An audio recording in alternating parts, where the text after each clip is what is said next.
নদিয়ার রানাঘাট উত্তর পূর্ব বিজেপি বিধায়ক অসীম বিশ্বাসের উদ্যোগে চালু হলো সিএএ ক্যাম্প। উপস্থিত ছিলেন রানাঘাট উত্তর পূর্বের বিজেপি বিধায়ক অসীম বিশ্বাস। যদিও এই নিয়ে বিতর্ক তৈরি হয়েছে রাজনৈতিক মহলে।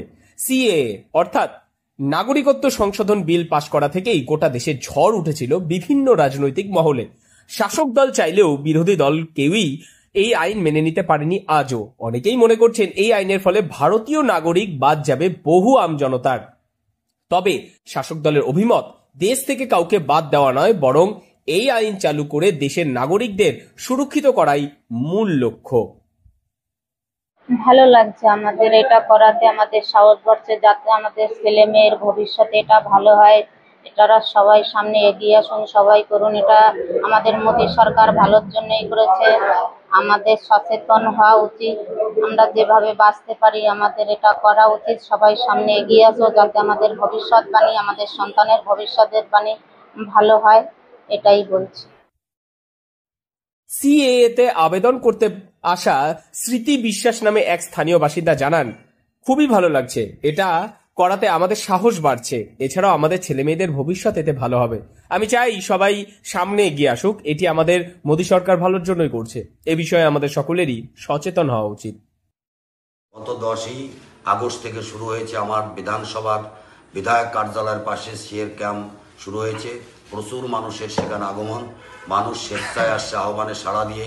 যেহেতু কিছুদিনের মধ্যে এসআইআর চালু হয়ে যাবে, বিহারের যে বিষয়টা আছে সে বিষয়টাকে সামনে রেখে প্রত্যেকেই সিএতে নাম নথিভুক্ত করবার জন্য তারা আগ্রহ প্রকাশ করেছে। আমি এ বিষয়ে রানাঘাট উত্তর পূর্বের বিজেপি বিধায়ক অসীম বিশ্বাস জানান, গত 10ই আগস্ট থেকে শুরু হয়েছে আমাদের এই বিধানসভার বিধায়ক কার্যালয়ের পাশে সিএএ ক্যাম্প।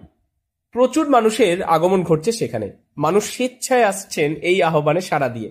যেহেতু কিছুদিনের মধ্যেই এসআইআর চালু হয়ে যাবে, বিহারের যে বিষয়টা আছে সেটাকেই সামনে রেখে প্রত্যেকেই সিএএ তে নাম নথিভুক্ত করার জন্য তারা আগ্রহ প্রকাশ করেছেন।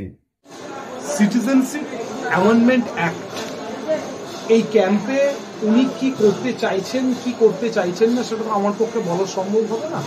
দলগত স্ট্যান্ড আমরা অনেকদিন আগেই বলে দিয়েছি যে সিএএ একটা জুমলা, কাজে এর বাইরে এটা সম্বন্ধে আমার আর কিছু বলার নেই। এটি সম্পূর্ণরূপে ভোটের রাজনীতি। নিঃশর্ত নাগরিকত্ব দেওয়ার কথা নিয়ে এই আন্দোলন শুরু হয়েছিল। সেই আন্দোলনের অন্যতম একজন ব্যক্তিত্ব ছিলেন ডক্টর মুকুটমণি অধিকারী, রানাঘাট দক্ষিণের বর্তমান কমান্ডার। আজকে সেই নিঃশর্ত নাগরিকত্বের জায়গায় প্রত্যেকটা পদক্ষেপে শর্ত চাপানো হচ্ছে। তাহলে আপনারা বলুন না যে ভারতীয় জনতা পার্টির স্ট্যান্ড, আর এতদিন পরে হঠাৎ করে সিএএ ক্যাম্প কেন?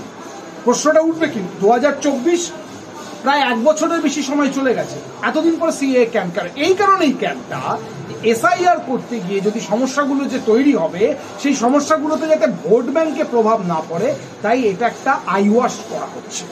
যদিও এ বিষয়ে কটাক্ষ করতে ছাড়েনি তৃণমূল কংগ্রেস। শান্তিপুর তৃণমূল কংগ্রেসের বিধায়ক ব্রজকিশোর গোস্বামী জানান, এই ক্যাম্পের মাধ্যমে উনি কি করতে চাইছেন কি করতে চাইছেন না সেটা আমার পক্ষে বলা সম্ভব হবে না। তবে এতদিন পরে সিএএ ক্যাম্প কেন? প্রায় 1 বছরের বেশি সময় চলে গিয়েছে।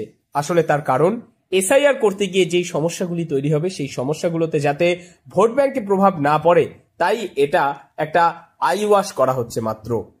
নদিয়া থেকে মৈনাক দেবনাথের রিপোর্ট, লোকাল 18 বাংলা।